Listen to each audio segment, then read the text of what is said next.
now joined by Jennifer Layke of the World Resources Institute. Welcome, Jennifer. Thank you. Good morning. Good morning. How have you enjoyed the summit thus far? It's been a terrific opportunity to talk with implementers from around the world, focusing on new strategies and approaches to manage global climate issues. Tell me a little bit about your organization, the World Resources Institute. Right. World Resources Institute is an environmental nonprofit. We're a think tank that goes beyond ideas and into action to protect the planet and improve people's lives around the world. Can you give me any concrete or case studies of the type of work that you do? Sure. Well, and a good example would be that we've worked with the top 15 energy users in the United States to focus on how to move renewable energy into their corporate procurement practices. What types of renewable energies? We've looked at them all. We have landfill gas projects that companies that are working with us have done. General Motors, for example, is a large user of landfill gas. We have solar projects, and we worked on creating innovative solar financing opportunities for companies like Staples. And we've got things like renewable energy certificates that are being procured for companies like Staples, Johnson & Johnson, and others. Is this a sign that renewable energies are finally going mainstream? Well, we tested that hypothesis with the Green Power Market Development Group.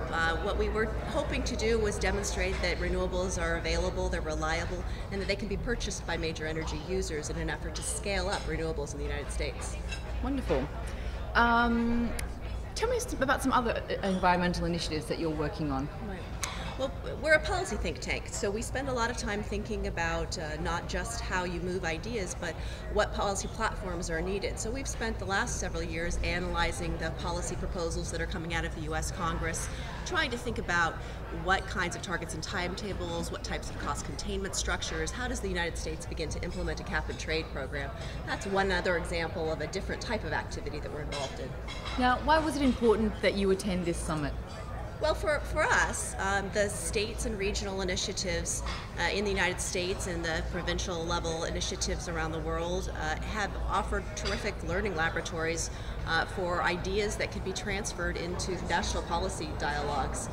So it's a part of what we try to do in partnerships and thinking about connecting with people who are learning on the ground and building the case studies and portfolio of options that could be adapted in the United States and around the world, around offsets, credits, other types of activities. Now, as an expert in this field, what would you like to see come out of Copenhagen and the future be implemented from that conference onwards? Right now, I think there's a really important part of the Copenhagen conversation that is still in development. So I know that many of your viewers will obviously be tracking the targets and thinking about the platform. How do national appropriate mitigation actions be developed and committed to by developing countries as well as developed countries in their negotiations?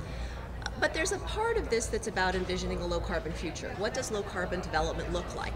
How do we measure, report, and verify the activities on the ground? And a lot of what World Resources is going to be doing is trying to help advance that conversation so that we can speed up the implementation of the low-carbon technologies and future for tomorrow. Wonderful. Jennifer Layke, thank you very much indeed. Thank you. Thanks.